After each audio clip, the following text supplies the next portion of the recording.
¿O estaba atenta yo? Bueno, decía, estamos viendo instrumentos y la regulación, ¿no? Desde una manera lo más práctico que se pueda, porque tampoco sin recordar o haber visto el concepto antes podemos avanzar mucho. A ver, sustantivamente me refiero, avanzar, podemos avanzar.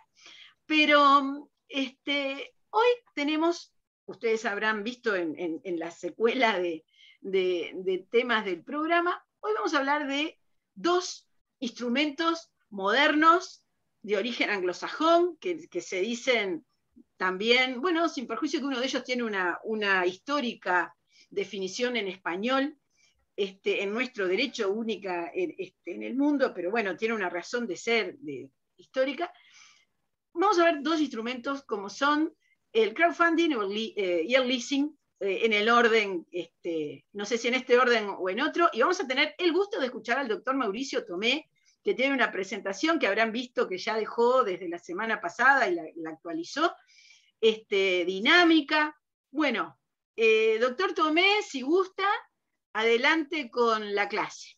Muchas gracias, Beatriz. Bueno, sí, como les decía la profesora Bugallo, vamos a ver dos formas de financiamiento, dos figuras que son bastante modernas. Una mucho más moderna que la otra, como el crowdfunding, que se origina, podríamos decirlo, mucho más moderna, en parte, por lo que les voy a decir después, pero que se origina más en este siglo y sobre todo en la última década.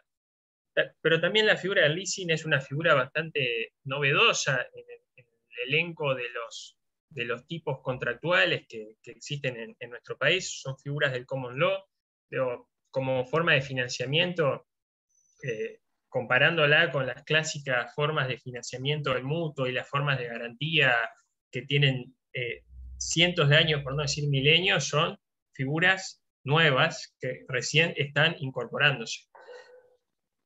Por un lado el leasing. Por el otro lado, crowdfunding, una figura que surge, digamos, podría ser como algo que surge en un contexto, no es solo una figura que surge aisladamente, sino en un contexto que implica el interés de la colectividad de salirse de lo que son los esquemas financieros básicos o lo que es la intermediación financiera, el sistema bancario, que esto no es algo único, no es solo una puntita que estamos viendo, sino que lo estamos viendo en muchos factores y en muchas cosas. Por ejemplo, la semana pasada hubo una charla del instituto sobre criptoactivos y blockchain. Digo, todo eso, ¿qué busca la gente?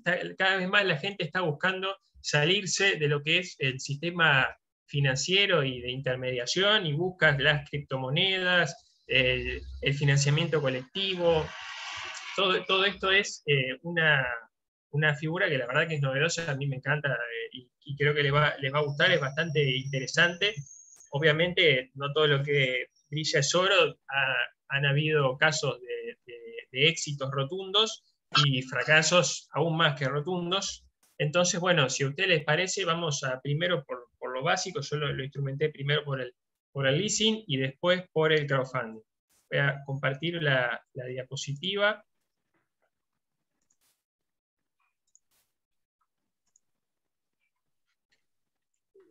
Ahí, Beatriz, ¿ahí se ve completo o tengo que...? Tenés que poner presentación para que se vea entero. Está, perfecto. Bueno, ahora, perfecto. El primer tema que vamos a ver es el leasing. Es, como decía la profesora Bugallo, es una figura trasplantada del common law. El lease era la figura original, una figura contractual que nace con dos variantes. Por un lado, la variante propia del lease, que es este crédito de uso. Por otro lado, una figura del common law, que es la security transaction, que es una especie de leasing con factor de garantía. ¿Por qué le decía la doctora Bugallo que nuestra ley lo tipificó como crédito de uso? Bueno, ya tomó partida por el leasing como crédito de uso. ¿Cuál es la función del leasing? Bueno, tiene una función de financiamiento. Le permite a usuarios poder acceder a determinados bienes o servicios sin tener que adquirirlos definitivamente y sino adquirir lo que sería el uso y el goce de esos bienes o de esos servicios, que en teoría tendrán que tener un precio menor que si fuera que uno va y lo compra. Hay diferentes tipos de leasing. Tenemos el leasing financiero, que es el que vamos a hablar ahora, que fue el primeramente regulado por nuestro régimen, que en el leasing financiero necesariamente interviene una institución financiera, y después tenemos el leasing operativo, que fue sancionado de forma posterior, en la cual no tiene por qué, y no aparece una institución financiera, sino que es directamente entre lo que sería el proveedor y el dador de leasing y el usuario. Dentro de los bienes que pueden ser objeto de leasing, bueno, hay de todo tipo de leasing: maquinaria, muebles, vehículos, inmuebles. Yo pongo ahí, si ustedes ven en la diapositiva, puse imágenes de lo que puede ser. Se puede ser una maquinaria agrícola, puede ser un vehículo utilitario, puede ser una maquinaria, puede ser incluso una vivienda. ¿Qué ventajas? Ustedes se preguntarán, ¿qué ventajas implica el leasing para las partes? No, porque digo, todo contrato, si no tiene una ventaja, si no tiene una razón por la cual realizarse, las particulares no lo hacen. Bueno, por un lado, le permite al usuario amortizar. Uno cuando compra, esto lo habremos visto, lo vieron en Comercial 1, uno compra un bien, bueno, ese bien, del momento que lo compró, empieza a desvalorizarse, ¿sí? Y hay que ir amortizándolo. Bueno, de esta forma puede servir para amortizar. Por otro lado, tiene un régimen tributario favorable, el leasing financiero, que permite la exoneración de IVA en determinadas condiciones que vamos a ver. ¿Qué desventajas tiene el leasing? Bueno, como contrato en sí, desventajas no tiene. Las desventajas las pueden formar los particulares o las instituciones en la medida que establezcan condiciones más dificultosas o más sencillas para obtener el contrato. Volviendo al tema de los bienes que les dije: maquinaria, muebles, vehículos, puede ser objeto de leasing cualquier bien que no sea fungible o bienes inmuebles. Respecto a los bienes inmuebles, existe una limitación, que es que el precio residual, si se hace un leasing sobre un inmueble, el precio residual no puede ser superior al 25% del valor de catastro. ¿Por qué es eso? ¿Por qué vamos a ver esto? Bueno, esto es para evitar que mediante la utilización del contrato de leasing, por ejemplo, se trate de vulnerar las disposiciones en materia de arrendamiento. Si el valor de las cuotas que vamos a ver ahora, el valor de las cuotas del leasing, corresponden solamente al uso del bien, o sea, figurando como si fuera un arrendamiento, bueno, a lo último le quedaría la opción al usuario de no adquirir el bien, o por ejemplo no puede haber opción de adquirirlo, y entonces se devuelve el bien, y bueno, ahí se firmó la locación, pero sin ninguna de las garantías ni las disposiciones del decreto ley 1419. Bueno, de esta forma, que se evita que se intenta que si se da un bien inmueble en leasing, el valor de las cuotas, el precio que vamos a ver, no tiene que contemplar solo el uso, sino que va a contemplar también parte de la compra del bien.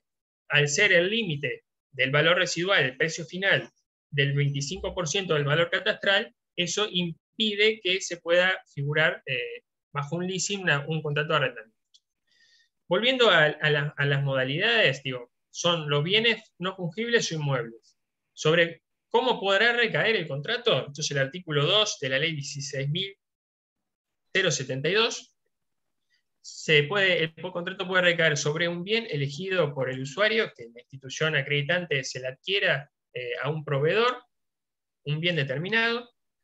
Puede recaer sobre un bien que a la fecha del contrato no fuera propiedad de ningún proveedor, que hay que comprarlo, sino que fuera propiedad del usuario, que es lo que se conoce como leaseback. El usuario, por ejemplo, yo tengo maquinaria en el garage de mi casa, empiezo un emprendimiento, tengo maquinaria, pero no tengo dinero para pagar las materias primas, para poder producir. Bueno, yo puedo hacer un leasing con la institución, le transfiero la propiedad de esa maquinaria, y asimismo pacto que me la van a dar en leasing como una forma de arriendo. Por ejemplo, en el caso yo tengo la maquinaria, se la transfiero a la institución acreditante, pero yo la sigo usando y tengo el uso y el goce del bien. También puede ser sobre un bien que a la fecha del contrato sea propiedad ya de la institución acreditante, por ejemplo, que la haya recuperado en algún crédito de algún leasing anterior. Como les dije, tenemos dos tipos de leasing: el leasing financiero, de la ley 16.072, que es el leasing primigenio, el contrato de crédito de uso. Ahí de la definición, sin ánimos de leerla, pero de la definición se ven claramente cuáles son los elementos tipificantes de este contrato de crédito de uso, por lo cual una institución financiera se obliga a permitir la utilización de un bien, darle el uso y goce a un usuario que se obliga a pagar un precio. Se puede pactar a favor del usuario una opción irrevocable de compra, que vamos a ver, sin perjuicio que este contrato ustedes ya lo han visto anteriormente. Vamos a repasar someramente qué es la opción irrevocable de compra. No es como lo dice, una opción de compra irrevocable como contrato definitivo en el cual con la mera aceptación del usuario el contrato se perfecciona, sino que esta opción irrevocable vendría a ser una promesa unilateral de compraventa, un contrato preliminar. ¿Qué quiero decir con esto? Que si yo contrato un leasing con una institución o con un proveedor, en el caso que vamos a ver ahora de leasing operativo, y pacto una opción de compra, una opción irrevocable, esta es una promesa unilateral. Si yo acepto la promesa, tengo luego que firmar el contrato definitivo, un contrato aparte.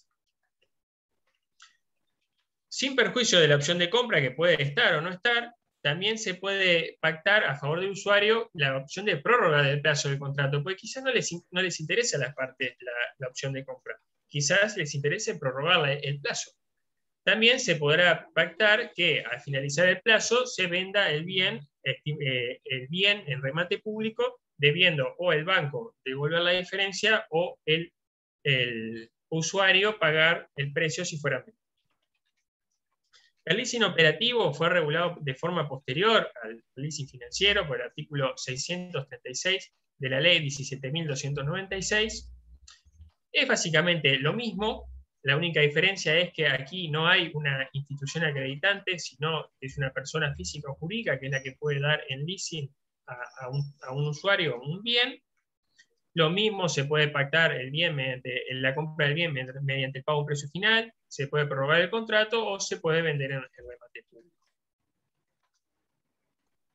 ¿Cuál es la diferencia entre el leasing operativo y el leasing financiero? Bueno, la ley en el artículo 637 dispone que no se aplicará la ley de leasing, la ley 16.072, salvo los artículos 3 y 4, que refieren a las instituciones acreditantes, las instituciones financieras, que vamos a ver después, el artículo 12, 13 y 14, y las disposiciones de normas tributarias y disposiciones finales de la ley. Fuera de eso, el contrato de leasing operativo se rige por las mismas disposiciones que vamos a ver ahora sobre el leasing financiero. Como les dije y como ya les fui adelantando, ¿quiénes son los sujetos del contrato? Bueno, por un lado tenemos a la institución de intermediación financiera, empresa de giro exclusivamente financiero, y según Miller también a los bancos de inversión, que pueden ser los dadores del leasing. Por un lado tenemos eso. ¿A qué se obligan estas instituciones, estos dadores del leasing? Bueno, se obligan a entregar la cosa, si es de su propiedad. Como les dije, una de las figuras por las cuales podía recaer el leasing era sobre un objeto que ya fuera propiedad de la institución acreditante, o si se va a adquirir la cosa de un proveedor, adquirir la cosa de ese proveedor en las condiciones que se estipulen. Debe permitirle, además de entregarle la cosa al usuario, permitirle el uso y goce del bien. Si bien esto se entiende implícitamente, es una obligación esencial de la institución acreditante. La institución acreditante asimismo se obliga a notificar al proveedor, al celebrar el contrato, digamos, el proveedor, el promotor, el dador de leasing, junto con el usuario, celebra el contrato de leasing.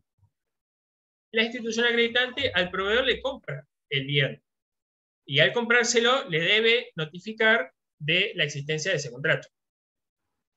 Se obliga asimismo la institución acreditante a no impedir al usuario la utilización del bien objeto del contrato, a no impedirlo a motu propio, o sea, la institución acreditante no puede turbar o embarazar al usuario. Debe también, o se obliga a recuperar el bien contra terceros que pretendan un derecho anterior. Por ejemplo, adquirió la institución acreditante un bien que se le dio en leasing a un usuario y aparece un tercero que dice que es el verdadero propietario o que tiene derechos posesorios sobre ese bien. Y de la misma forma tiene que defender al usuario ante terceros que pretendan derechos sobre la cosa.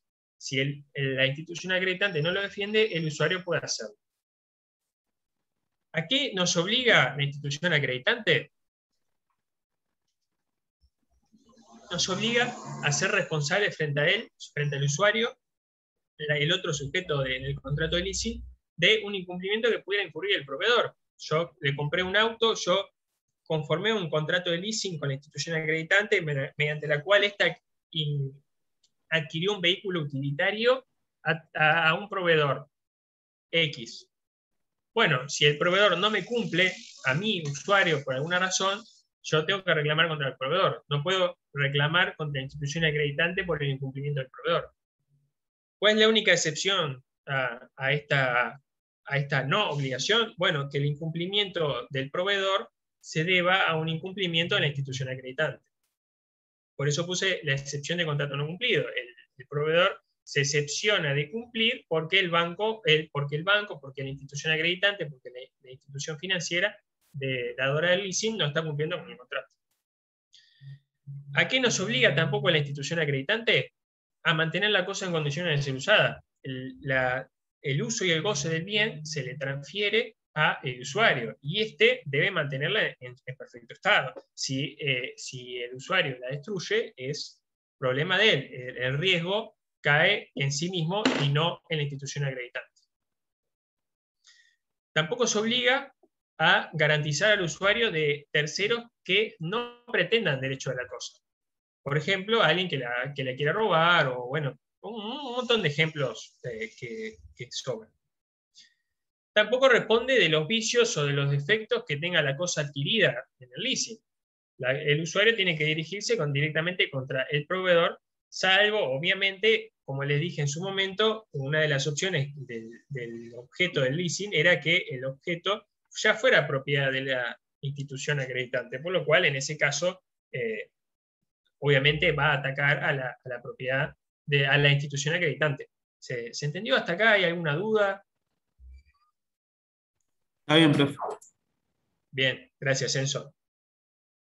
Volviendo, por un lado teníamos a la institución acreditante. Por otro lado tenemos a los particulares, al usuario, que puede ser personas físicas o jurídicas. ¿A qué se obliga al usuario? A usar las cosas dentro del término del contrato, una obligación elemental.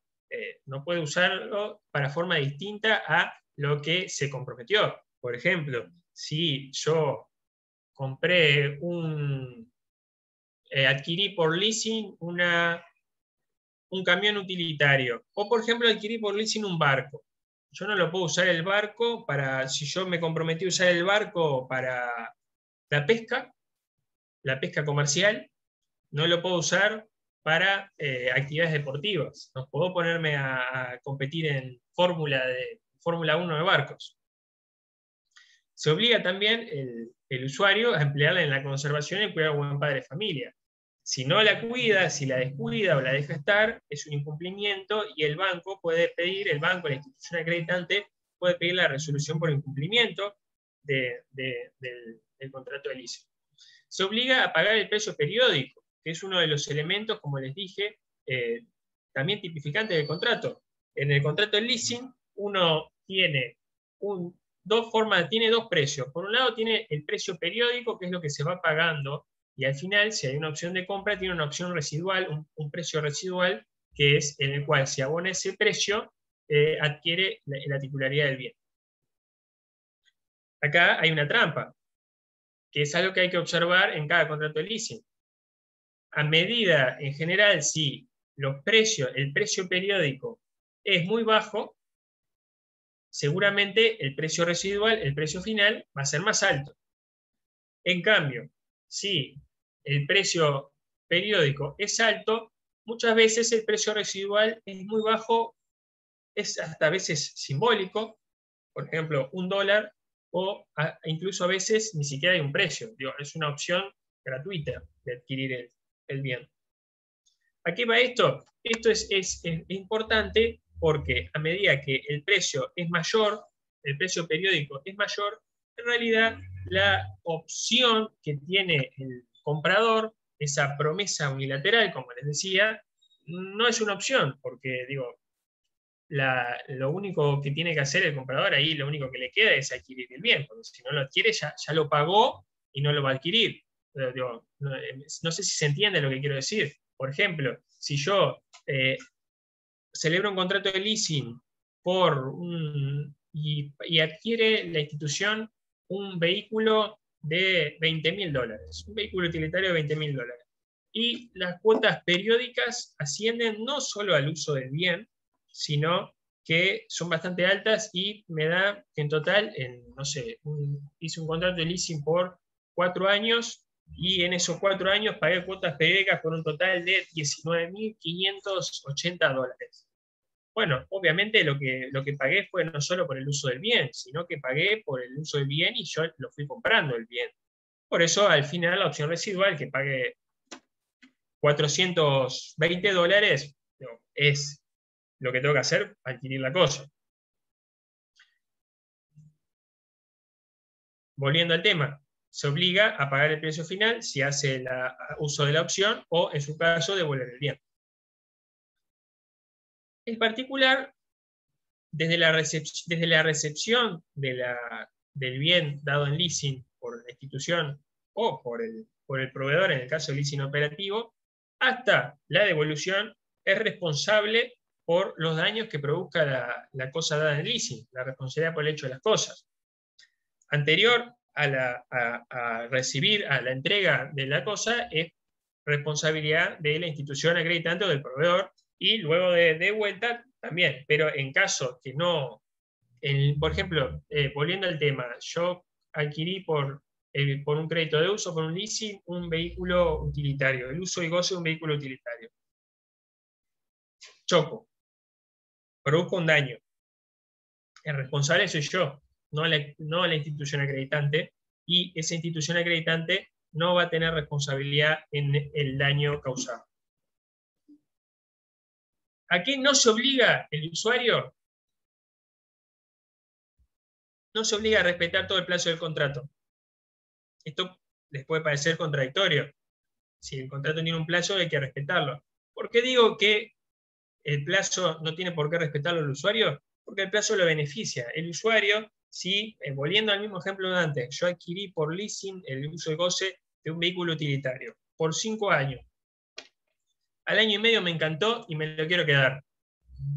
Yo puedo cancelar el pago de las cuotas periódicas que me quedarían y adquiero el bien definitivamente. Por eso el plazo me beneficia. ¿Se entiende? Bueno, dentro de las características, como les dije, el pago del precio, la forma del pago del precio, cuotas periódicas y un precio final residual. La mora en el pago del precio, si el usuario no paga, si es en caso de cuotas consecutivas, se produce la mora con el incumplimiento de 2 cuotas, si fuera por periodos mayores a un mes, y de una sola cuota en los demás casos. Por ejemplo, si tengo que pagar una cuota cada 6 meses, con que incumpla una cuota, ya incurro en mora. En materia de riesgos, ¿a quién le perece la cosa si se destruye, por ejemplo? La cosa perece para el usuario, que esto es diferente a, por ejemplo, en materia de arrendamiento de cosas. En materia de arrendamiento de cosas, la cosa perece para el propietario. Por ejemplo, tenemos los artículos 1805 y 1806 del Código Civil. Si perece, yo arriendo un vehículo, arrendamiento de cosas, ese vehículo perece, yo puedo pedirla como arrendatario, puedo pedir la rescisión del contrato, no pereció para mí. En materia de cesión, si se puede ceder el contrato de crédito de uso de leasing, sí, se puede ceder. Tenemos la cesión legal, que es de una institución acreditante, o de un proveedor dado en el leasing operativo, lo puede ceder legalmente hacia otro, nada más debiendo comunicarlo. Y tenemos la posibilidad de que el usuario del leasing lo ceda a otro, lo que sería un subleasing, que está prohibido, salvo que se haya pactado en contrario, que se va a poder ceder el usuario el uso y goce del bien a otra persona. Bueno, la opción de compra ya la vimos.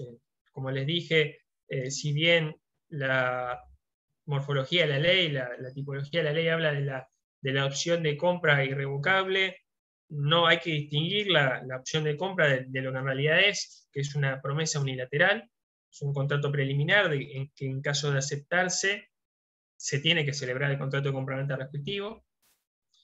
El tema de las solemnidades, tiene que ir el contrato de leasing tiene que ser celebrado por escritura pública o escritura privada con firma certificada.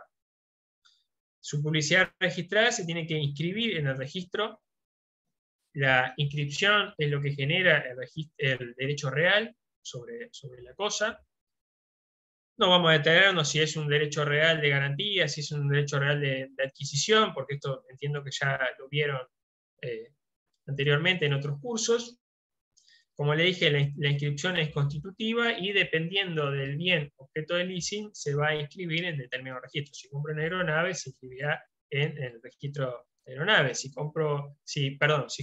Si se adquiere por leasing una aeronave, será el registro de aeronaves. Si es un barco, en la escribanía marina. Si se adquiere un inmueble, en el registro de promesas. Si es un vehículo, en el registro de automotores. ¿Cuál es la sanción si no se respeta alguno de estos requisitos del contrato que vimos? La sanción es que no se encontrará el contrato bajo el régimen de leasing. Si estamos frente a un contrato de leasing en el cual no se respetó alguna de las solemnidades, o por ejemplo, en el caso de un leasing financiero, el que lo dio no era una institución acreditante.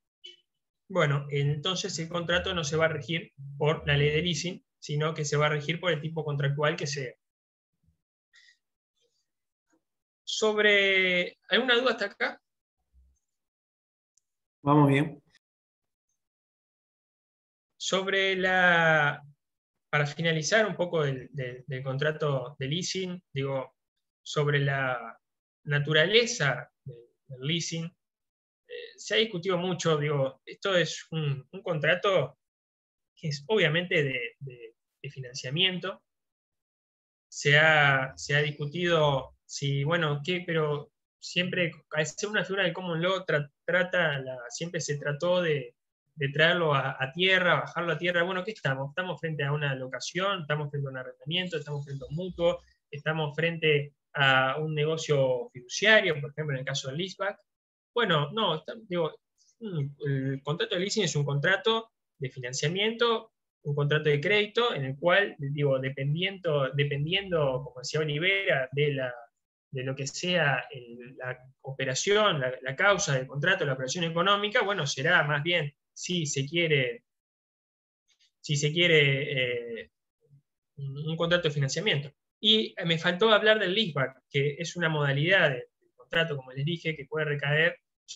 La diferencia es que el usuario transfiere la propiedad a la institución acreditante o al proveedor o al sujeto activo del leasing operativo, y a cambio de un precio periódico se la da en materia, de arriendo, para que la use y explote.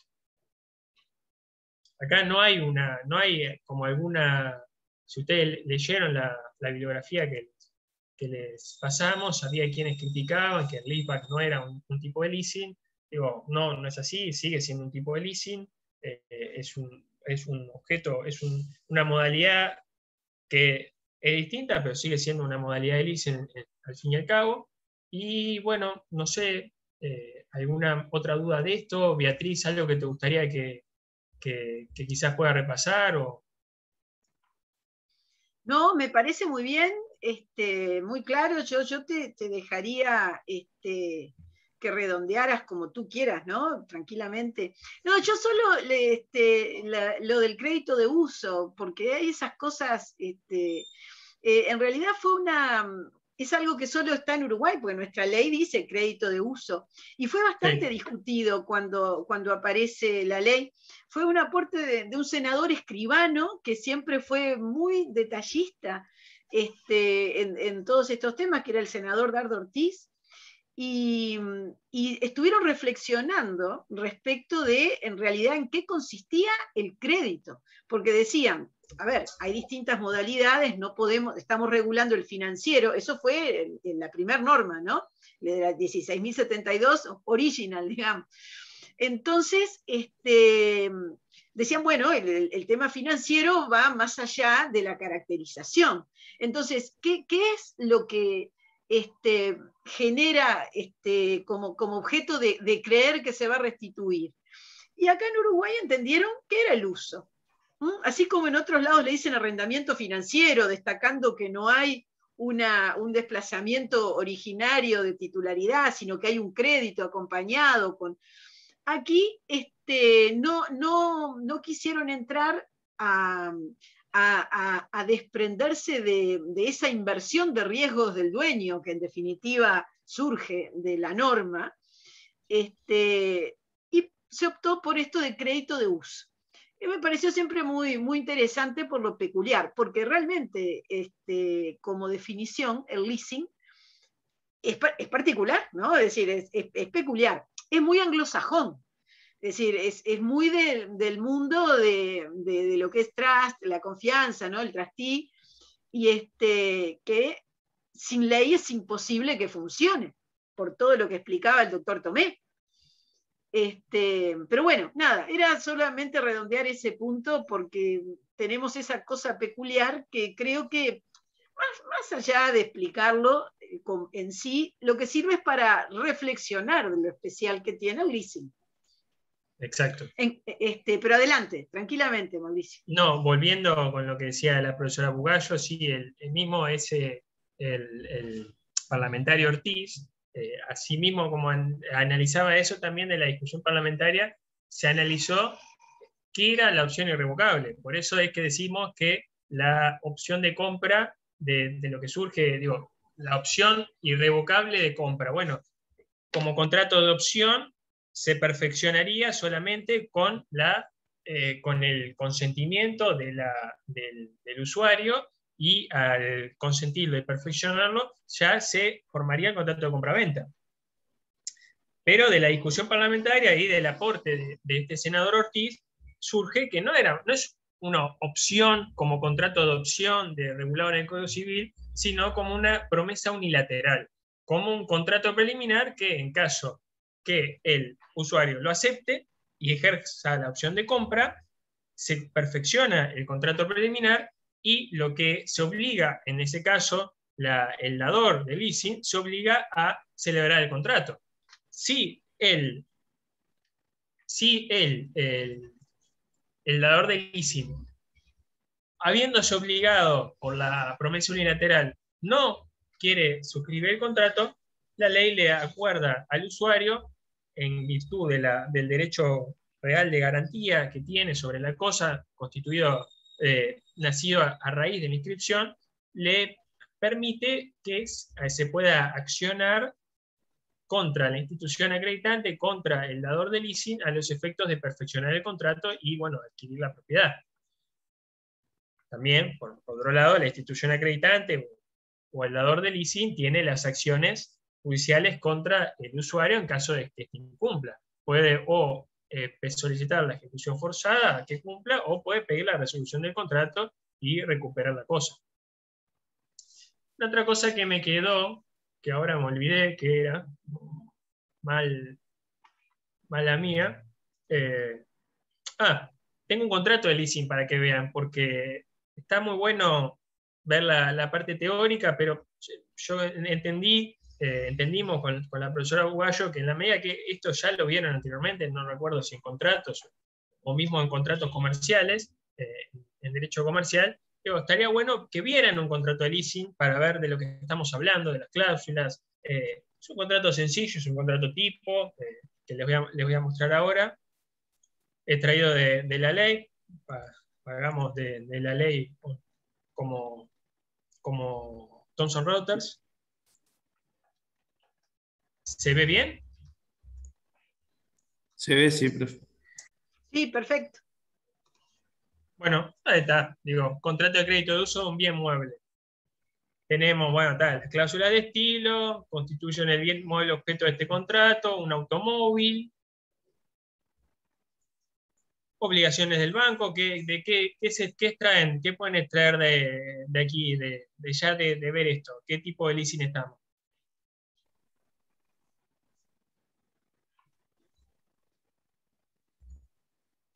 Está muteado.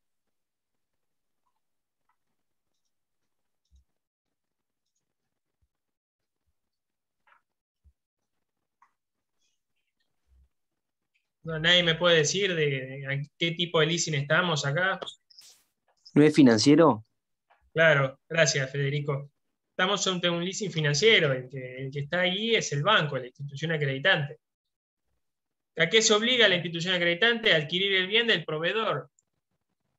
Mucho se ha discutido, y acá me acordé de otra cosa que les iba a decir, un poco por arriba, porque esto ya lo deben haber visto. Se discutía si el leasing era un contrato trilateral, si el proveedor era parte del contrato, no era parte del contrato del leasing.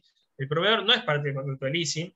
El proveedor es un sujeto aparte, es una operación trilateral, sin dudas, salvo que el dador de leasing sea a sí mismo quien da el bien, el uso y goce del bien, sino, sí, es una operación trilateral, si participa una institución acreditante, un usuario y el proveedor, la operación sí es trilateral, pero el contrato no, son dos contratos. Por un lado, el contrato de leasing entre la institución acreditante y el usuario, y por otro lado, lo que sea el contrato de compra-venta, por ejemplo, en el caso del automóvil, entre la institución acreditante, el banco y el proveedor. ¿Qué le confiere? El uso del bien. ¿A qué se obliga? A notificar al proveedor de la existencia del contrato. El proveedor, cuando va a enajenar el bien, tiene que saber de que va a enajenar el bien a los efectos de un contrato de leasing.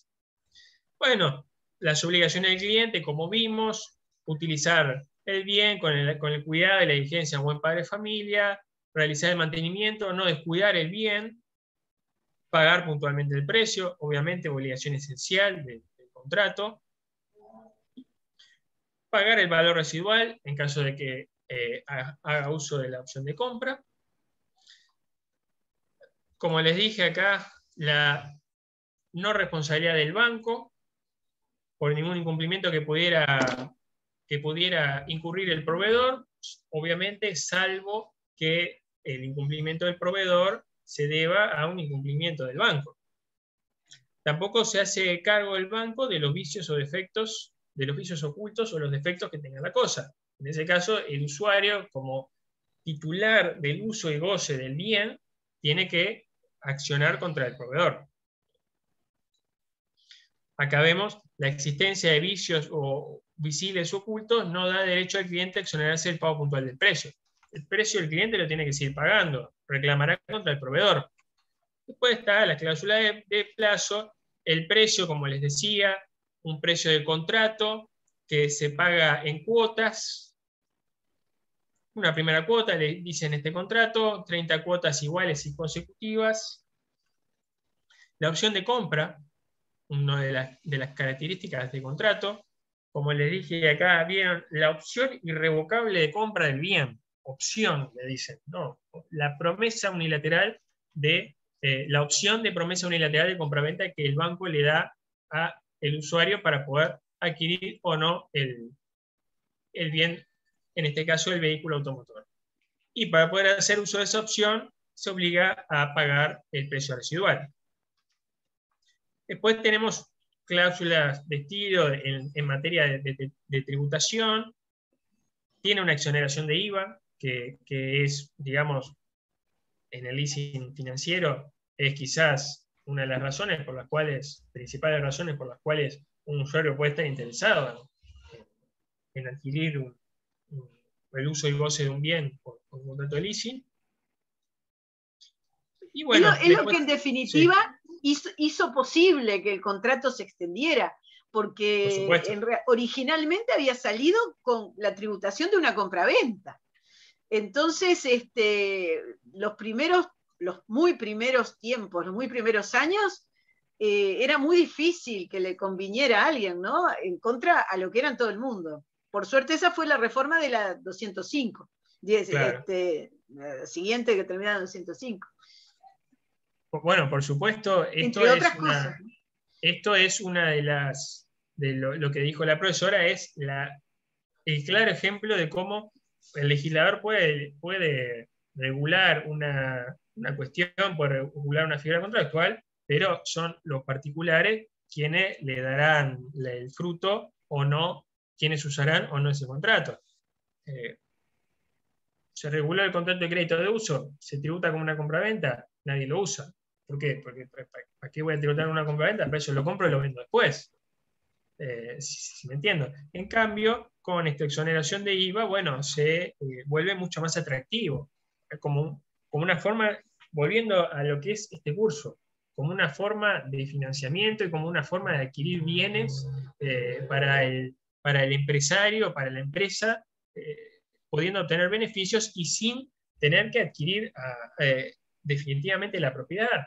Porque volvemos al clásico ejemplo del utilitario.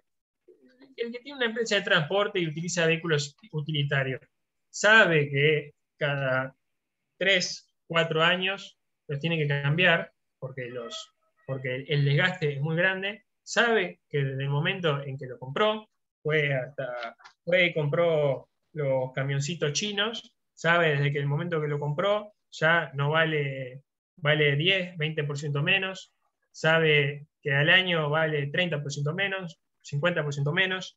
Entonces, de esta forma, adquiere el uso del goce, después, finalizado el contrato, lo adquiere, lo cambia por otro.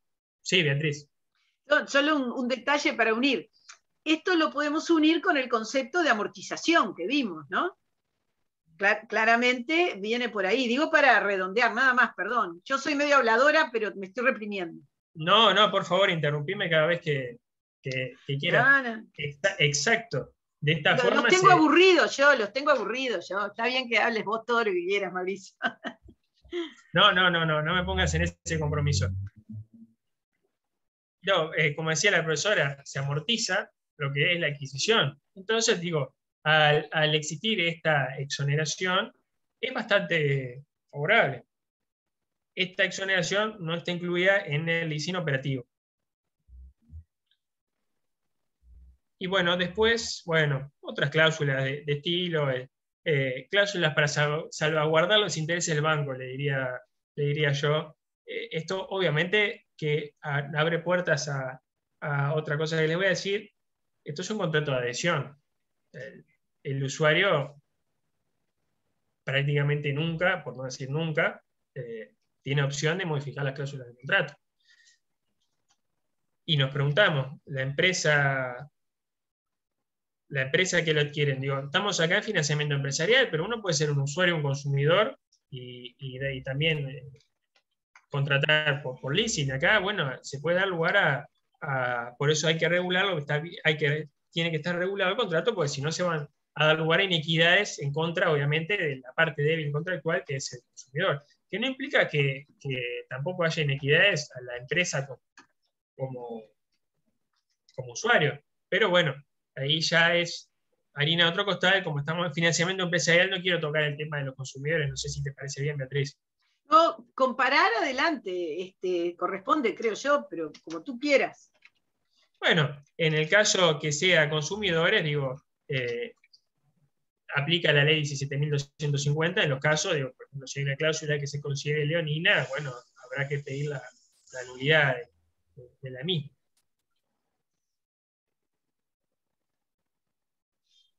Acá también les marqué el derecho que tiene el banco de inspeccionar el bien, delegar ese derecho en otras personas.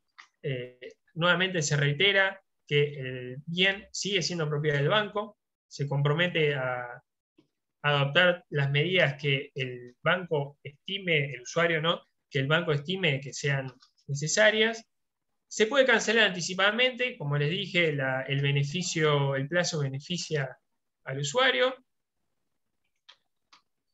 pudiendo abonar al banco la totalidad de las cuotas pendientes, aplicándose obviamente una tasa de descuento.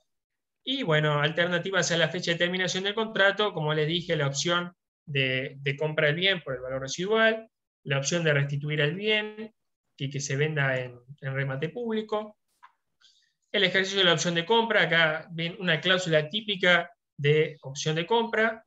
El cliente deberá cumplir con todas las obligaciones que le implica este contrato, abonar el valor residual. Dentro de las obligaciones que tenía que haber cumplido, obviamente, es el pago de las cuotas periódicas. Y acá vemos también cómo se prueba que estamos frente a una promesa unilateral y no a un contrato de opción. ¿Por cuál? Porque acá aquí se dice que el usuario deberá abonar al banco gastos, honorarios, comisiones, aportes y tributos originados por la enajenación del bien y por el otorgamiento de la documentación pertinente. Aquí vemos claramente que refiere a otro contrato.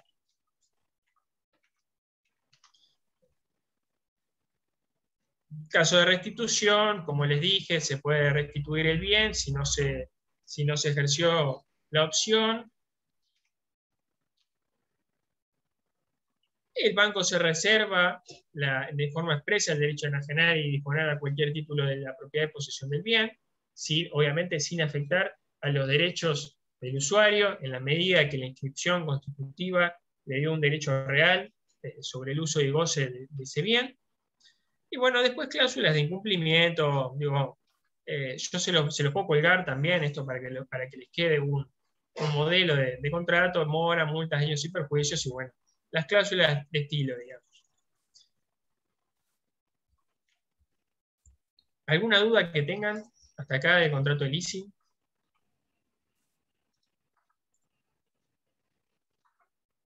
Este es el momento para preguntar. No, por ahora no. Bien, gracias. Bueno, ahora vamos a pasar al segundo tema, el crowdfunding, un tema aún más moderno que el leasing, también que nace en el derecho anglosajón. Acá yo les pegué un dibujito que encontré de internet, que es bastante gráfico de lo que es esta figura, una clara figura de financiamiento colectivo del mismo nombre.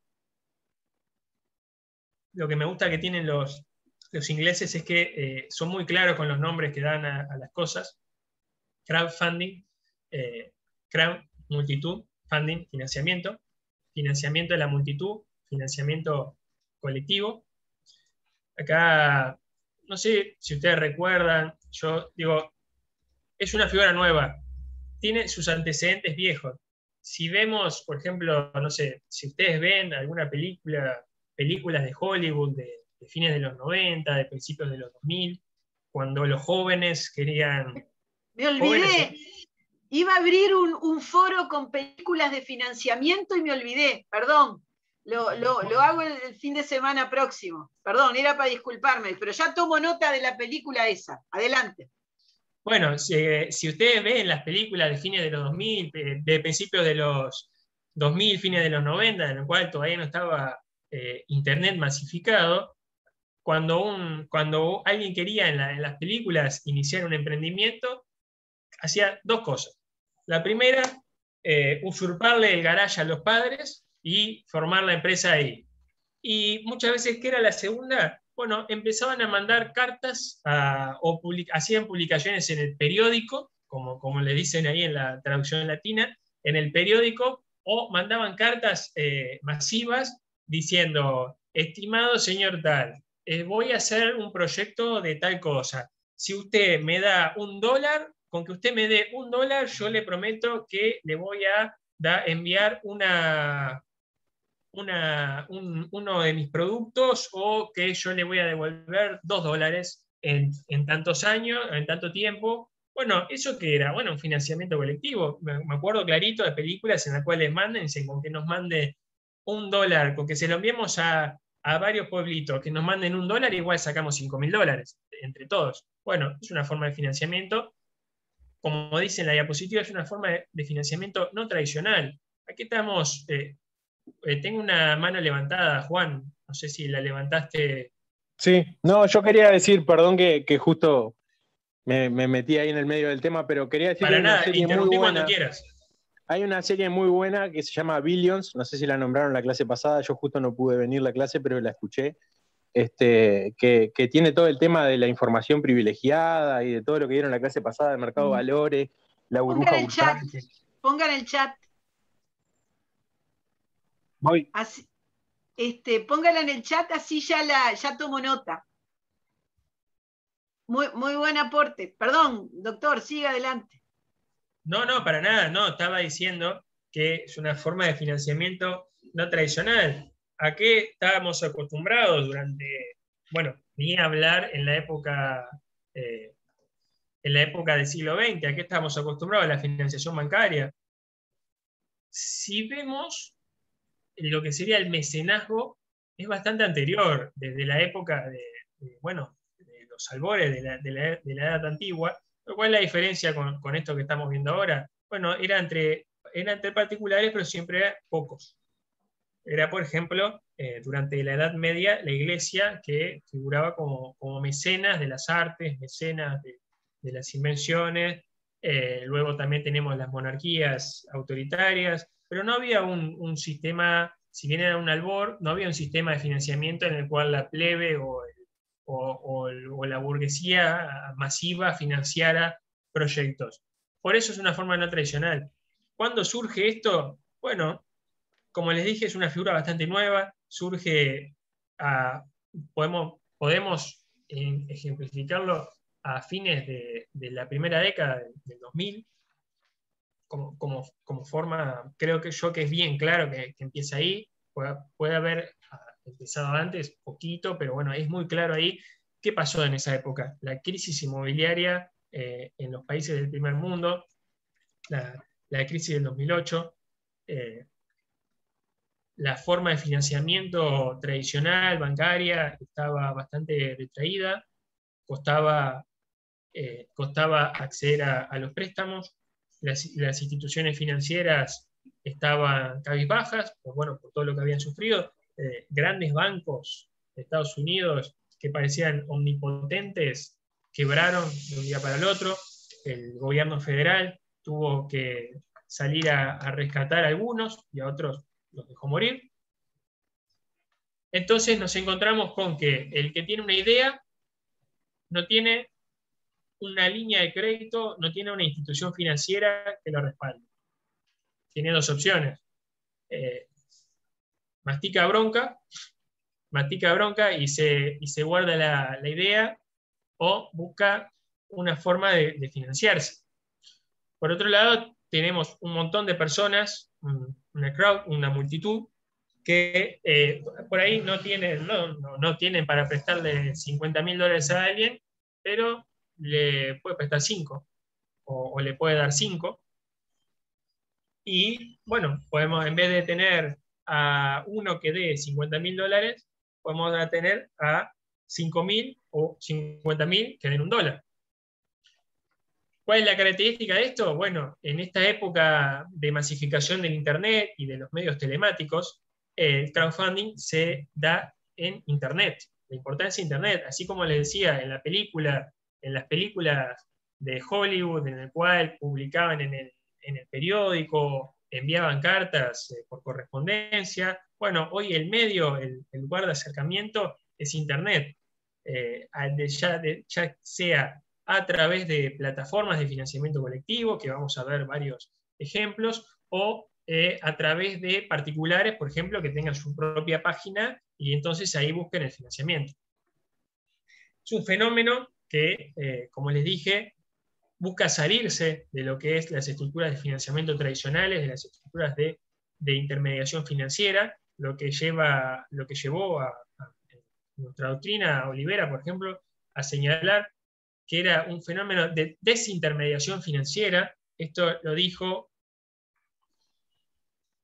analizando una aplicación que había surgido hace varios años de préstamos entre particulares, que puede ser una de las modalidades de crowdfunding, préstamos entre particulares por afuera del sistema bancario. Y esto, vuelvo a lo que dije en la introducción, esto no es una señal aislada, sino que se erige como un fenómeno que se está viendo cada vez más de los particulares, de tratarse de salirse de lo que son los sistemas bancarios tradicionales, de la banca privada, de la dolarización, y ir ya más a este financiamiento colectivo, criptoactivos, divisas. Es algo que va de la mano, porque son fenómenos que están explotando, sobre todo en estos últimos 10 años, que tienen, la razón de ser en eso. Es hasta ahí, por un lado empieza con el, digamos, abandono de las instituciones financieras a los particulares. Por el otro lado, también, cuando se vio retraído, los particulares empezaron a ir por otros medios, y ahora les gustó, ha probado ser una herramienta de éxito. Antonella, habías levantado la mano. Sí.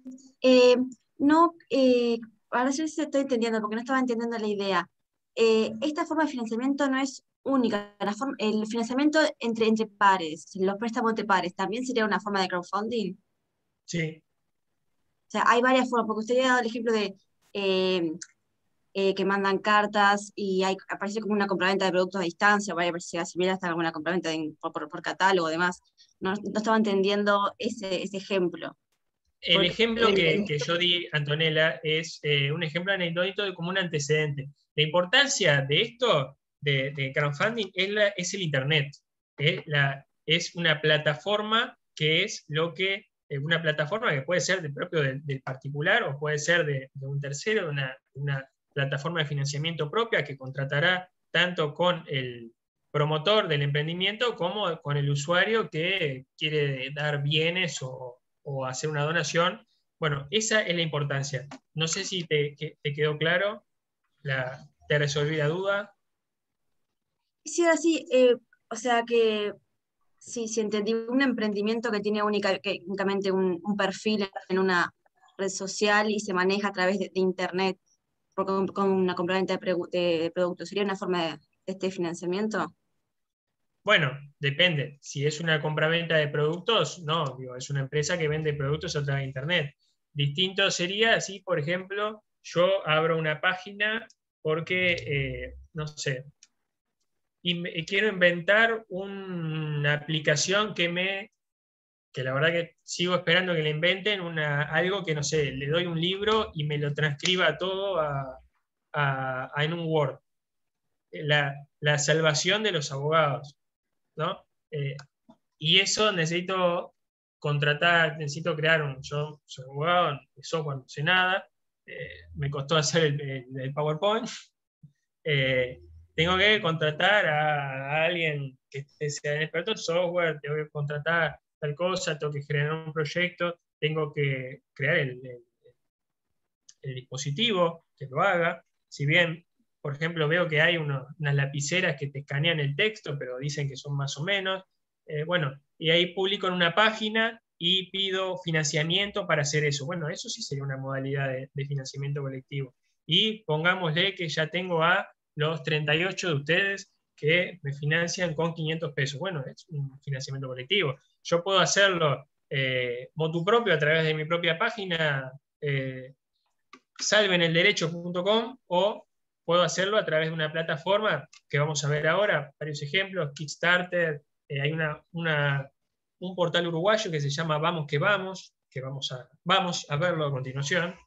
Y esas son las modalidades. Juan, tenías la mano levantada.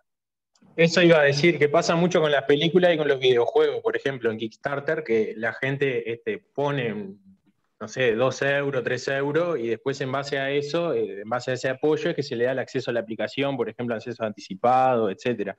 Y muchas veces le ganan la diferencia con el precio, entre otras, del producto. Claramente, sí. Pusiste el ejemplo de una película. Queremos hacer una película, pero no tenemos fondos. Y bueno, vamos a recurrir al financiamiento colectivo. Pues vamos a ver cuál va a ser la contraprestación que dé por el financiamiento y en base a eso será cuál va a ser la modalidad de crowdfunding. Puede ser una donación, puede ser que te hago participar como un extra, puede ser que te invito a cenar con los protagonistas de la película, que no vamos a ser muy famosos por si estamos pidiéndote financiamiento colectivo, o capaz que sí, puede ser la entrada a la película, un preestreno, puede ser cualquiera de las modalidades. Es una economía colaborativa, entonces. ¿Cómo? Es una especie de economía colaborativa. Sí, es una especie de economía colaborativa, sí. Podría ser. Los sujetos en esta modalidad de financiamiento, de crowdfunding, de financiamiento colectivo, bueno, por un lado tenemos al promotor de la idea, es quien en esta imagen tiene la lamparita encendida. Es quien tiene una idea y no tiene los fondos para hacerla. Tenemos, por otro lado, a los aportantes particulares que tienen algún dinero ocioso, que no estoy hablando, miren que estamos hablando que puede ser de $1 a 1.000, a 10.000.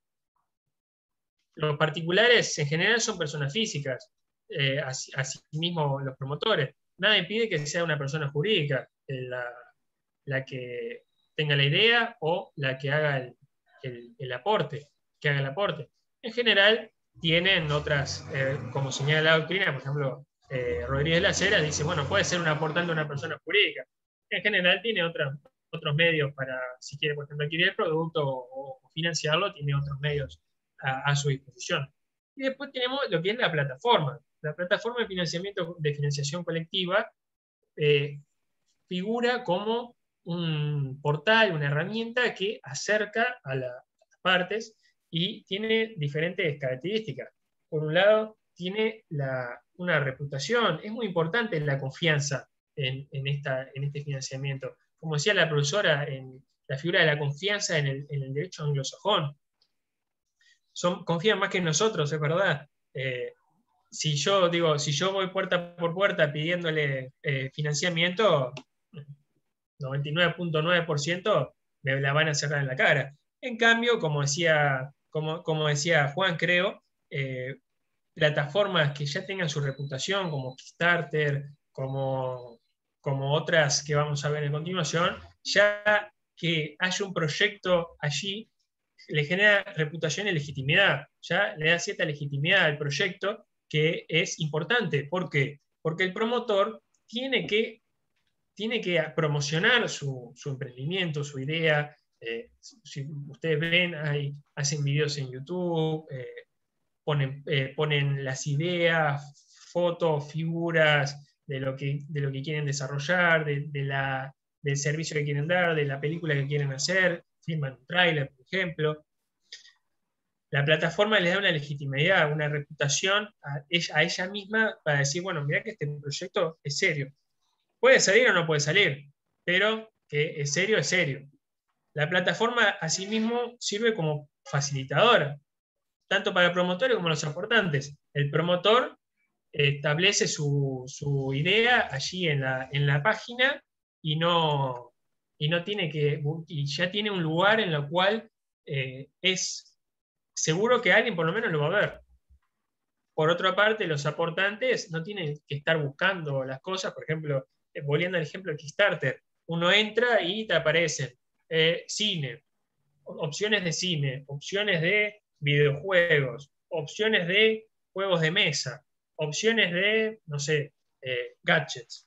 Y así el particular, bueno, dice, bueno, a ver, ¿qué juegos de mesa puedo invertir? A ver qué me dan, o capaz que me encantó la idea y le dono. Esta plataforma genera acuerdos. Uno cuando se suscribe a la plataforma online genera un acuerdo, un membership agreement, que es, por un lado, entre la plataforma con el promotor, o sea, con quien tiene la idea, va a establecer ciertos requisitos. Por ejemplo, una de las cosas que puede hacer es cobrarle cierta cuota por mostrarlo. Por otro lado, con el aportante también, cuando se suscriba, uno si quiere aportar va a tener que suscribirse a la plataforma, que también va a encontrar sus obligaciones y obviamente sus derechos. Se puede establecer qué pasa si no se llegó al límite requerido. Por ejemplo, yo abro una campaña en la cual digo que necesito 10.000 pesos para hacer tal cosa, y varios de ustedes me transfieren el dinero y no llego. Bueno, ¿qué pasa con ese dinero? En realidad lo transfieren a la plataforma. ¿Qué pasa con ese dinero? ¿Se me devuelve, no se me devuelve? Esto genera problemas. Esto nos lleva a preguntas. Si estas plataformas de financiamiento colectivo en realidad lo que hacen son intermediación financiera. Hay diferentes posiciones. Hay quienes entienden que sí, que es un intermediario financiero. Tenemos a Rodríguez de las Heras, que es uno de los trabajos que está reseñado bibliográficamente y que la profesora Bugallo les colgó, que ella entiende que no hay una intermediación financiera en el sentido jurídico, sí hay una intermediación económica al acercar a las partes. Por otro lado tenemos a Busquiazo, que señala que no hay intermediación financiera, lo que hay es una mediación financiera, en todo caso, entre la plataforma y los promotores y aportantes. ¿Cuál es la característica que detalla la autora? Bueno, es que la plataforma de financiamiento acerca a las partes sin contraer riesgo alguno. Por eso para ella es mediación y no intermediación.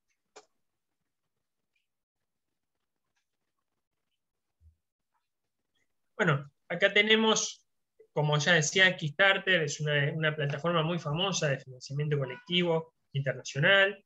Ahí tenemos muchos proyectos de todo tipo. Después también les colgué una página, que no me quedó ahí el nombre, después se los voy a buscar y voy a corregir la diapositiva, que es bastante interesante. Es una forma de financiamiento colectivo en Estados Unidos para la adquisición de bienes inmuebles.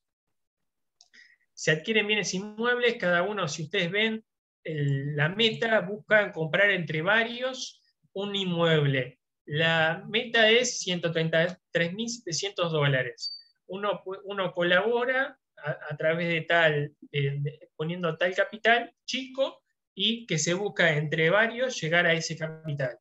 Y se le asegura un retorno, que es una figura. Después también tenemos la aplicación Vamos que Vamos, una página web, una plataforma que, a ver si puedo mostrárselas.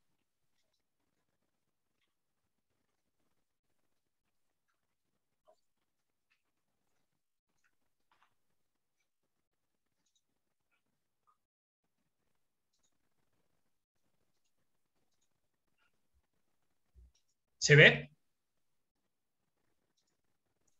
Se ve lo que se ve, profe, es el PowerPoint, no la página. Ah, ok, gracias. Hay que salir y volver a entrar, porque no se desplaza del PowerPoint a Internet. Bien. Ahora sí, ¿no? Sí. Ahora sí. Ahora sí. Bueno, esta es la primera, se autodenomina la primera plataforma de crowdfunding en Uruguay. Es bastante claro lo que les decía, reúne a quienes necesitan fondos para llevar adelante proyectos o causas solidarias, con quienes buscan apoyar esos proyectos. Y bueno, tenemos, por ejemplo, acá les voy a mostrar, actualmente, la verdad, hay pocas, por lo que estuve viendo, hay pocas, no es algo que todavía tenga gran auge en Uruguay, en parte quizás por la falta de confianza que existe muchas veces. Es verdad que también si bien se venía hablando hace tiempo, su regulación, como vamos a ver, es bastante novedosa con la ley de emprendedurismo, también la misma ley que creó la SAS, que reguló solo algunos de los tipos de crowdfunding, no todos. Algunos que el legislador entendió que había que regular. Pero acá, bueno, por ejemplo, miren, acá tenemos un caso de Festival de Teatro Adolescente, un servicio, acá un canto lírico, vendría a ser una modalidad de donación, porque dice que quiere entrar a un conservatorio y necesita dinero. Aquí tenemos también otra de teatro, tenemos otro teatro. Acá tenemos un objeto, un bien, que después le voy a mostrar el video. Busca recaudar dinero para poder desarrollar masificar, digamos, ese prototipo.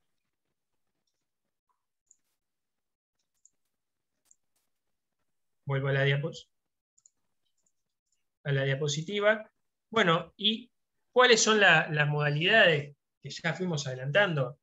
Bueno, como figura que está en constante cambio y una figura bastante novedosa, esto no es un número cerrado.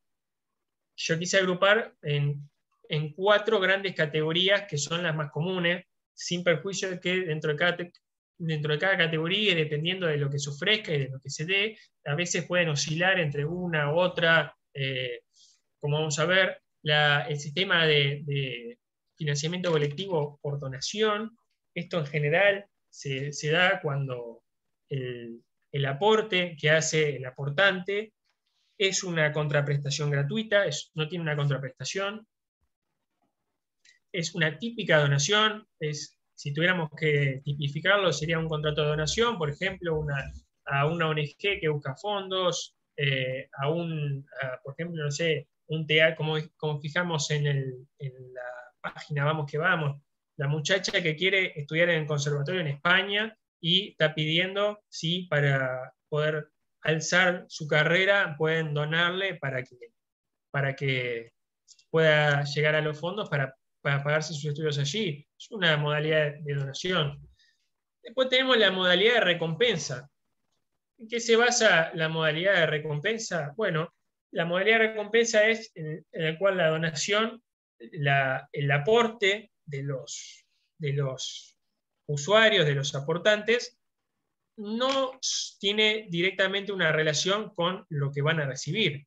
Como les dije, por ejemplo, si se busca financiamiento colectivo de una película,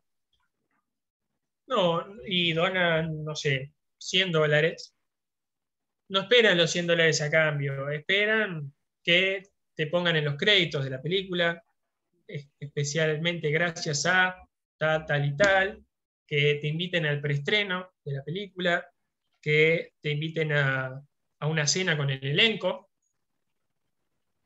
Cualquiera de esas modalidades, todo lo que estamos diciendo es muy amplio, es imposible poder ejemplificar todas las opciones que hay, porque como es una figura nueva y en constante cambio, constantemente pueden estar cambiando las cosas, lo que se promete, lo que se da. Puede ser cualquier cosa que ustedes se imaginen.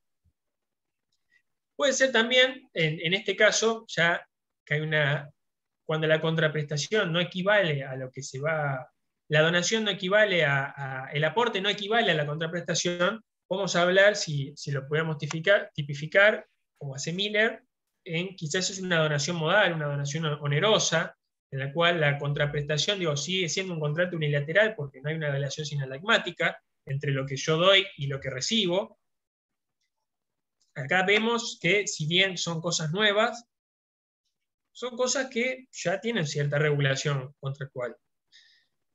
Puede ser también, y acá ya estamos es más vidrioso, en el sentido de si es una donación onerosa o no, que la recompensa sea el producto.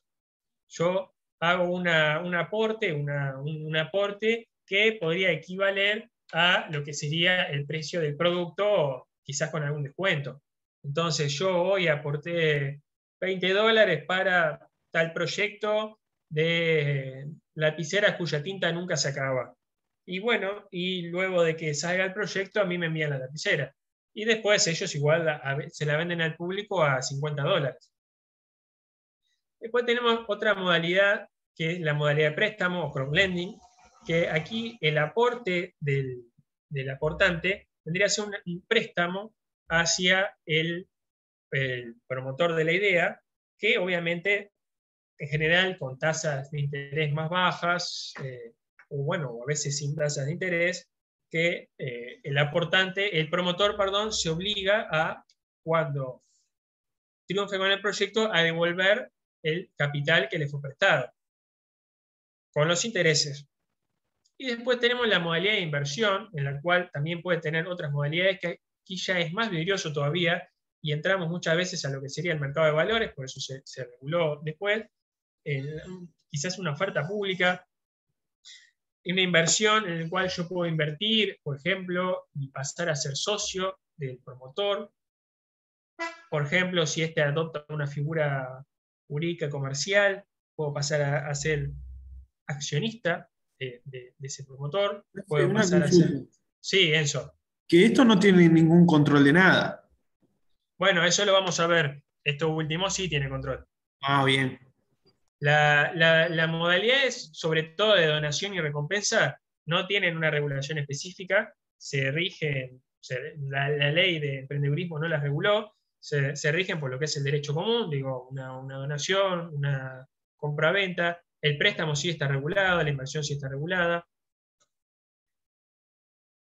La ley la reguló la normativa del Banco Central a qué se refiere con las plataformas de financiamiento colectivo.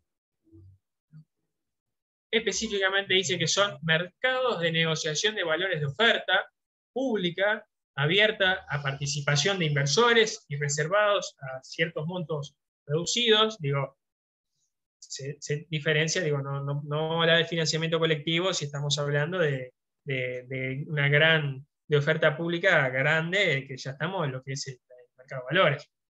No nos vamos a poner trampas. Para poder ser empresas de financiamiento colectivo que negocien valores de oferta pública, no puede ser también cualquiera. Como dije, son reservadas a emisiones de monto reducido, pueden inscribirse ante el Banco Central empresas que sean residentes o no residentes, que no superen un equivalente a 75 millones de unidades indexadas en los últimos 2 ejercicios económicos. La unidad indexada, si no mal recuerdo de haber visto una noticia, creo que ya llegó a los 5 pesos, así que hagan las cuentas a cuánto serían los 2 últimos ejercicios económicos. El régimen jurídico, como les dije, se reguló recientemente por la ley 19.820, la ley de emprendedurismo, 2 artículos, el 49 y el 50, que realizó algunas modificaciones en la ley del mercado de valores. Tenemos la circular 2377 de 2020 del Banco Central, que yo ahí se la copié, no vamos a abrirla porque es muy larga, pero lo que regula es la modalidad de préstamo de inversión, lo que se regula es, tanto como les dije, quién puede ofrecer oferta pública de valores para financiamiento colectivo, así como la emisión y la inversión. Estamos hablando en general de que va dirigida a inversores pequeños, no va dirigida al gran inversor, que puede invertir, pero digo, el gran inversor va a tener otras modalidades, como veníamos diciendo previamente. Los límites de emisión, bueno, una plataforma no puede superar 10 millones de unidades indexadas de montos en circulación, que más o menos son $1 millón. Hay un límite también, así como hay un límite de emisión, hay un límite de inversión. Un límite de inversión ¿a quiénes? A los inversores pequeños. ¿Cuáles son los inversores pequeños? La ley no lo estableció la circular del Banco Central. Son inversores pequeños aquellos que tengan activos financieros por menos de 1 millón de unidades indexadas, aproximadamente $100.000. Cada inversión de ese inversor pequeño no puede superar las 40.000 unidades indexadas, ni tampoco las 120.000 unidades indexadas en una misma plataforma de financiamiento colectivo, y tampoco pueden invertir en valores representativos de capital, de deuda, de títulos mixtos, que incorporen derivados implícitos. Esto ya lo habrán visto. No hay límites a los grandes inversores. Digo, si un gran inversor supera el 1 millón de activos financieros, bueno, puede invertir como quiera. Digo. No es no está dirigido particularmente para ellos, no está dirigido particularmente para ellos estos métodos de financiamiento, pero Poder puede hacerlo. Acá les voy a mostrar ahora un video para que vean un ejemplo. Digo, ya vi que hay varios que ya están empapados en lo que es el crowdfunding, pero para los que no, les voy a mostrar lo que sería un ejemplo de promotor que promueve el financiamiento de un proyecto.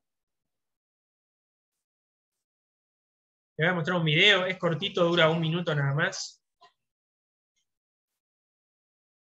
Este es un caso de un proyecto para la creación de un bien, un objeto, el Gimpler, que podríamos resumirlo en que es la guitarra para los que somos de madera, porque digo, los que nunca aprendemos a tocar la guitarra, lo que busca este invento es que con un celular puedas poder tocar como si fueras un experto en la guitarra sin saber nada, sin saber los acordes, sin saber nada. Antes de mostrar el video, lamento decir que no llegó a lo que buscaban. Prácticamente ninguna de las promociones que están en esta página Vamos que Vamos ha llegado. Será por la desconfianza, será por la falta de regularidad que tienen. Digo, no es común esto, no sé por qué será, pero bueno, no ha llegado. Pero les voy a mostrar el video.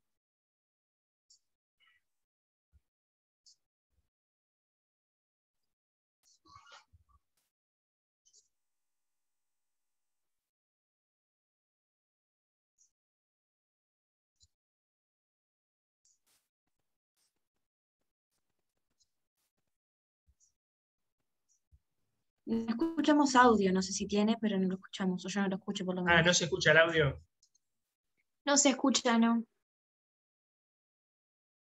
Cuando uno hace un share con video, tiene que poner un tic ahí, no me acuerdo, que está en la pantalla.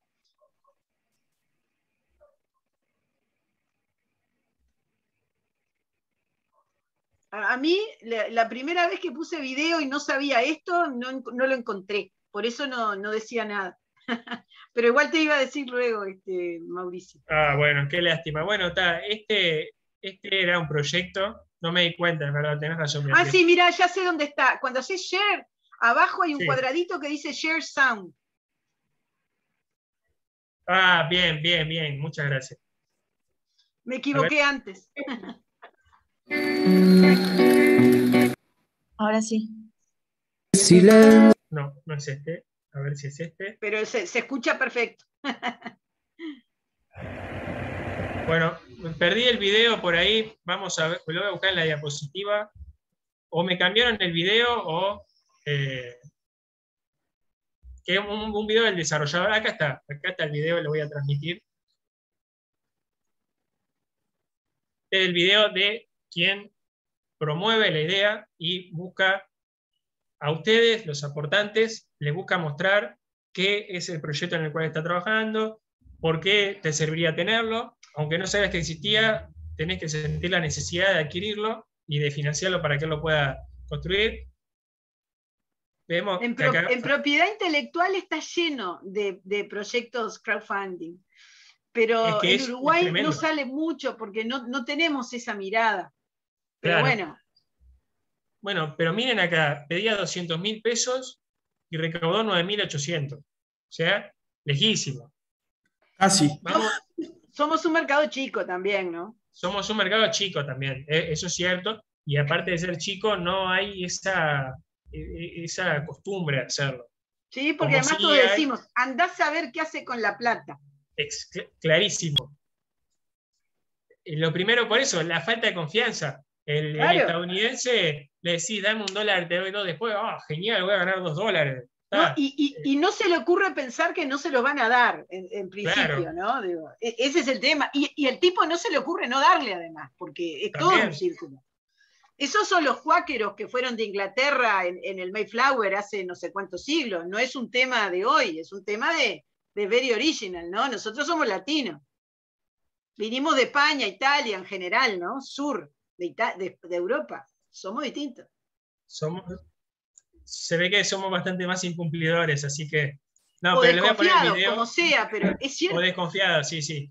Le voy Por a eso poner los el video bancos, para que los lo bancos vean. son distintos. Los bancos son distintos en Latinoamérica que en el mundo anglosajón, porque tienen otro cliente. Por supuesto. Por eso somos más caros. Por eso somos más caros para el financiamiento. Sí, ni que lo digas. Es eso. ¿Lo pongo? Adelante. Hola, soy Daniel Piñeiro y formo parte del equipo que creó Gimpler. Gimpler es un instrumento electrónico inspirado en la guitarra con el que podés tocar las canciones que habitualmente tocarías en la guitarra, pero de forma mucho más fácil. Hoy, gracias a páginas de internet o aplicaciones de celular, podemos acceder a las partituras de la canción que queramos tocar. Sin embargo, aprender a hacer esos acordes en una guitarra es un proceso largo y muchas veces nos saca las ganas de tocar. Gimpler se diseñó para que puedas tocar esas canciones desde el primer momento. Lo único que tenés que hacer es tocar el botón con la letra del acorde que indica la partitura y rasguear en uno de los 3 sectores. Ya tenemos el instrumento funcionando, pronto para tocar, y queremos compartirlo con todas las personas que quieran divertirse haciendo música. Gracias a Ingenio y a Vamos que Vamos, estamos lanzando nuestra primera campaña de ventas. Si te gustó el instrumento o querés apoyar nuestro emprendimiento, esta es una buena oportunidad. Nos vemos pronto. Bueno, como vieron, es el instrumento perfecto para los que no sabemos tocar la guitarra, los que hacemos así, sin poder tocar ningún acorde, bueno, nos venía bárbaro.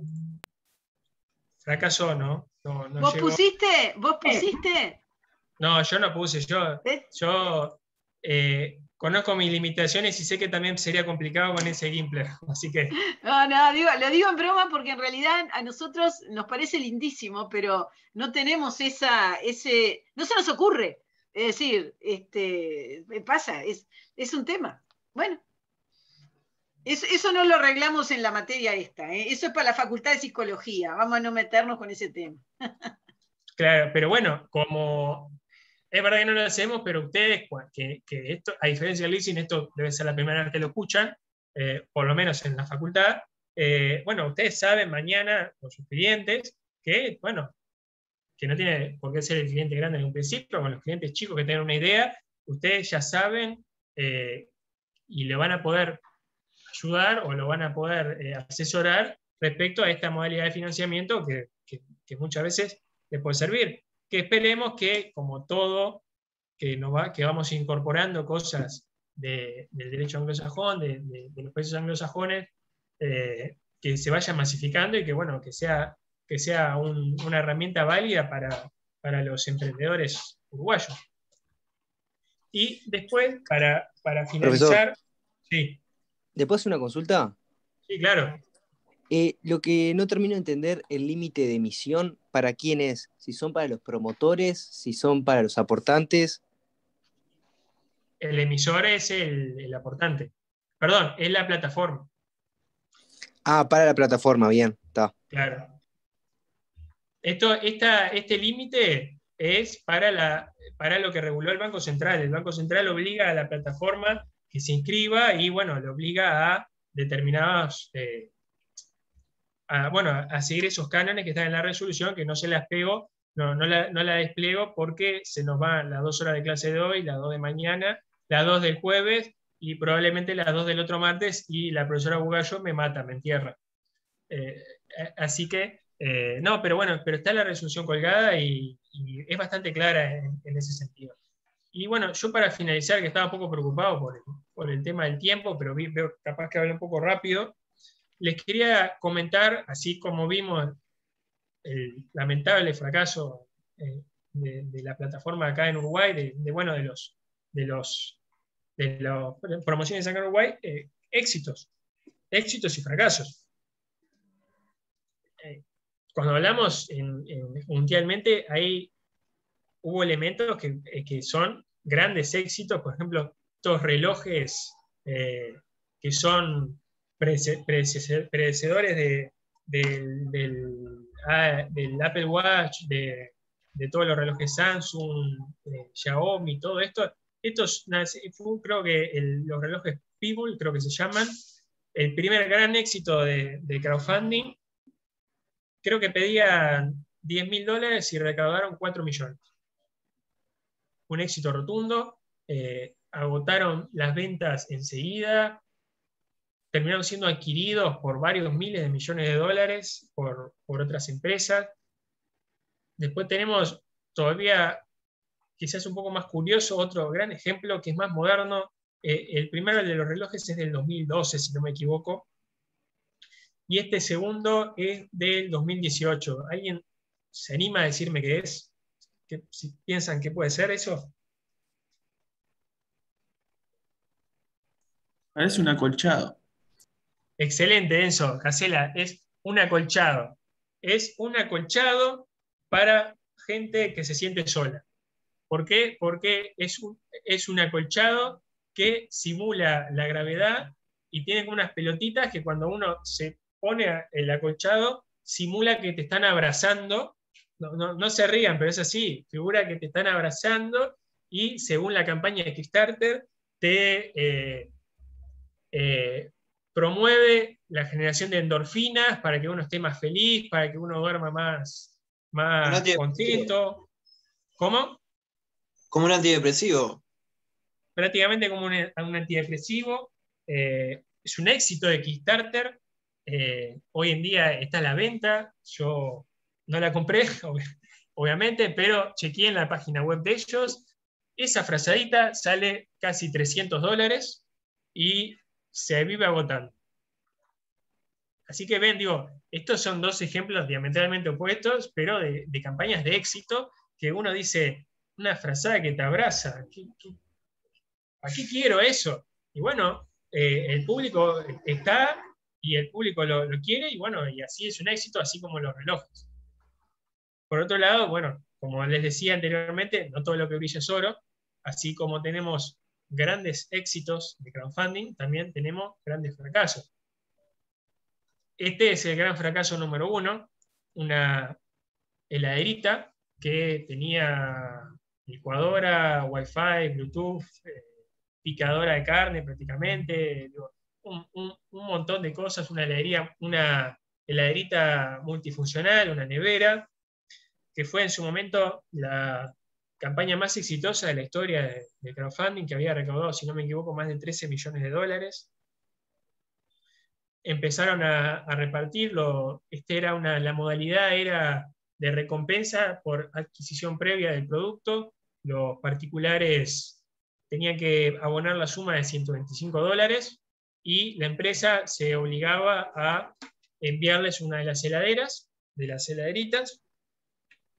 Si bien comenzó enviándolas, se empezó a trazar, empezó a solicitar nuevos aportes, diciéndoles a los aportantes que si querían la heladera lo antes posible tenían que aportar, creo que $90 más. Si no lo hacían, estaban en su derecho a no hacerlo porque ya habían aportado, pero anunciaba que la heladera iba a demorar más, la nevera iba a demorar más en llegarles.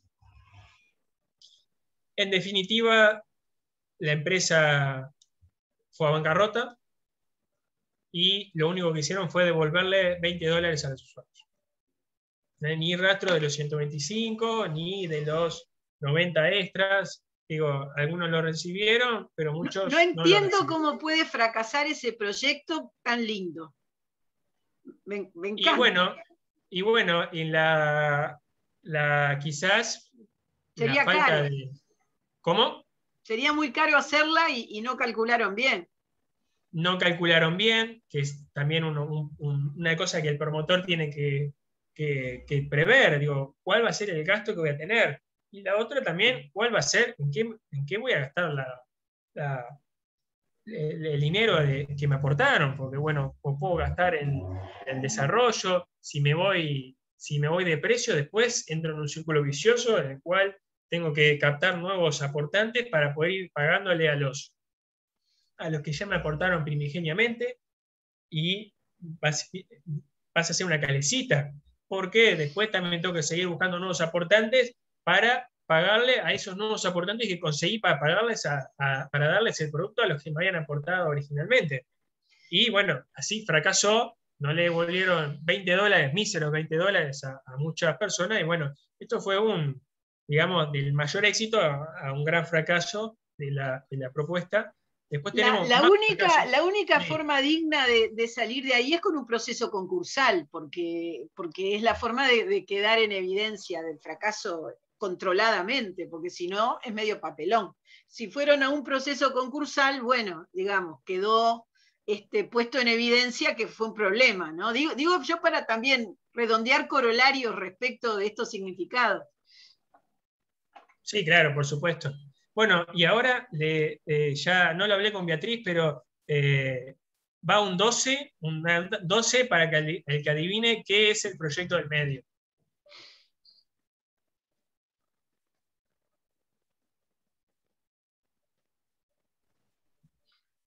Si contestan en 30 segundos, va el 12.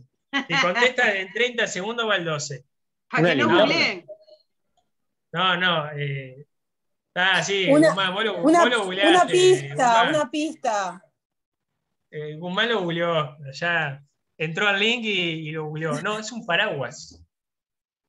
Un proyecto de Kickstarter, un paraguas que parece que no le gustaba al promotor el paraguas, y creó este tipo de paraguas que en la punta, en vez de tener algo que te tapara el agua, este dispositivo, este medio casi cilindro arriba, expulsaba aire hacia arriba, por lo cual, según el proyecto, el aire que era expulsado hacia arriba iba a repeler las gotas de lluvia. No cruzó Plaza Independencia el que inventó eso. Un día de lluvia. No cruzó Plaza Independencia y nunca estuvo ahí con un granizo, ¿no? Porque la quedaba. Un fracaso, obviamente, había recaudado bastante dinero. Nuevamente les digo, el ciudadano anglosajón, vos le venís este proyecto y ni se la piensa, te dice, vamos, sin ponerse a pensar que es mentira lo que le están diciendo. Digo, acá lo promovemos en Uruguay. También influye mucho el poder adquisitivo de la gente, ¿no? Porque, o sea, seguramente haya mucho público que diga, o sea, que son, no sé, capaz que pone $10, $20, que no, yo qué sé, me explico, no sé. No, por supuesto. Más allá de la confianza y de la no confianza, también me parece que influye. Por eso es un tema de dimensión de mercado, ¿no? Más posibilidades, obviamente. Por supuesto, la idea igual de este financiamiento es que pueda ser masivo, que el que done puede donar 100 pesos, claro, obviamente hay gente que no puede donar ni 100 pesos, pero lo que se busca es que entre las hormigas, entre nosotros hormigas, podamos construir el castillo y financiárselo al promotor. Este proyecto obviamente fracasó, lo probaron, lo construyeron, lo hicieron todo, no te cubría nada. No te cubría nada, salías empapado y con los pelos para arriba, por todo el viento que había recibido. Después, otro también que fracasó, un gran fracaso, una afeitadora láser. En vez de tener una cuchilla, si ustedes ven ahí, hay como una liñita roja. La liñita roja vendría a ser un láser de calor que te afeitaba. Y bueno, esta fracasó un poco. Ahora hago colación a lo que decía Beatriz, calculó mal. No, bueno, en este proyecto no calculó mal, sino que se gastó el dinero en otra cosa. Se gastó el dinero y después admitió que se había gastado el dinero digamos, en ocio, en cuestiones ociosas. Era uruguayo. Saben que un uruguayo hace 20 años, y tuvo una iniciativa de máquina de afeitar láser, pero él, tengo entendido que colocó no por patente, porque en realidad no había cómo financiarle una protección paraguas internacional, sino que lo negoció como secreto con una empresa, no sé si Philips o la otra, europea. Pero hay mucho tema de invención, ¿no? Con distintas alternativas. En vez de salir, porque acá el problema es que aquí muestran algo que tiene que estar patentado ya. Claro. Y eso es un costo. Y eso es un costo también. Por supuesto. No sabía la historia del uruguayo. Bueno, no, se ve que le compraron en secreto y nunca más lo guardaron No, por supuesto, le deben haber pagado bien. Hay varias historias de uruguayos que venden cosas así, contra secreto, y desde años, ¿no? A grandes empresas. ¿Sí? A ver, 5 o 6, pero hay, digo. Bueno, 5 o 6 en 3 millones. Una barbaridad. Y bueno, y el último de los proyectos que les digo que fueron grandes fracasos, que la verdad que era bastante interesante, que yo, bueno, ahí hago un poco de mea culpa, yo lo había visto en su momento y también dije lo mismo, andás a ver qué será esto, pero bueno, en su caso la intuición me sirvió.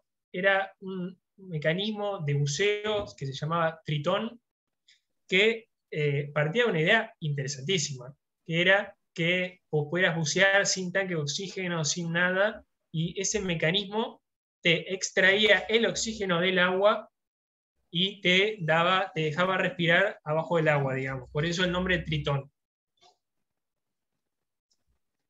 El dueño se ahogó.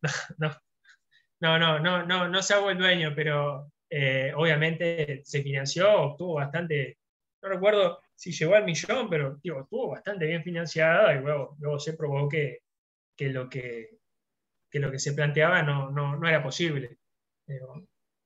Así que bueno, como vieron, que como han visto de esta exposición, es un mecanismo de financiación en auge, bastante novedoso, que tiene un montón de aristas positivas, de permitir el financiamiento colectivo de ideas pequeñas, medianas o hasta grandes, que no cuentan con un aval de lo que es el sistema tradicional, el sistema de intermediación financiera tradicional, que le permite tanto a promotores de ideas como usuarios poder unir fuerzas, que tenemos a un mediador, que es la plataforma de financiamiento colectivo, que los une, que busca unir la idea, la necesidad de la idea con la oferta, con la posibilidad de hacer ese aporte. Y bueno, tiene sus éxitos y sus fracasos, como hemos visto. Hay grandes campañas que triunfan, hay grandes campañas que fracasan. Como en todo el orden de la vida, no es algo nuevo. También la financiación bancaria, también. Hay grandes ideas financiadas de forma clásica que triunfan y hay grandes ideas que fracasan estrepitosamente. Bueno, lo importante que tienen que saber ustedes es la existencia de este método, de este tipo de financiamiento, como una herramienta más a los efectos de la financiación de proyectos, de ideas, y bueno, y en definitiva lo que es esta materia que tienen ustedes en este último año de financiamiento empresarial. Y bueno, no sé si tienen alguna otra pregunta, si no, yo, Beatriz, creo que ya doy por finalizado. A ver si hay preguntas. Muy claro, perfecto, bueno. Sí, estuvo muy lindo, muy claro. Y es muy interesante, sí. Bueno, entonces terminamos, que ya al final nos pasamos minutos, está bien. Y nos vemos el jueves. Así que nuevamente con instrumentos, nos vemos el jueves, un gusto verlos. Acá veo también al doctor Álvarez, que acá apareció, Cristian. Muy bien, Jorge, Mauricio, hoy había venido el doctor Falco y se retiró, pero acá está el equipo. Bueno, seguimos entonces el jueves. Adelante. El jueves, que pasen bien. Chao. Gracias. Termino ya.